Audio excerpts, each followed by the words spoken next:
Well, the primary reason is the destruction of the Nord Stream pipelines, because this removes significant optionality from Europe. It removes motivation for either side to come to a reasonable peace agreement.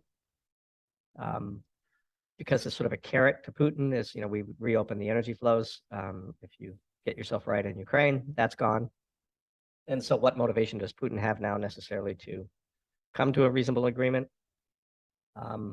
It's just bad. So, this is a huge part of the European energy mix that's been taken off the table. It's just that simple. And the build out of LNG export facilities around the world and import facilities in Europe won't be complete by next winter.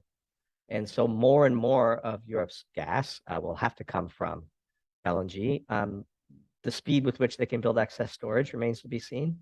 And so we wrote a piece about the destruction of the Nord Stream pipelines. And it saddened us, to be honest with you, because we know that it condemns Europe to a much harder couple of years than was perhaps necessary.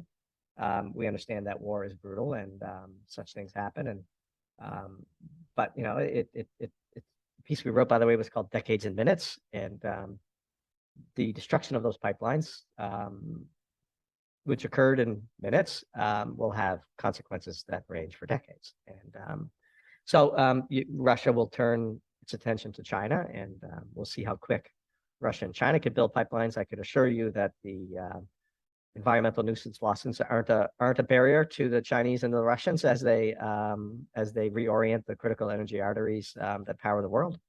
And Europe will have to have a plan. We don't yet see the level of seriousness among the European leadership that would indicate a high likelihood that, absent praying for warm winters, they have a significant plan that goes beyond that.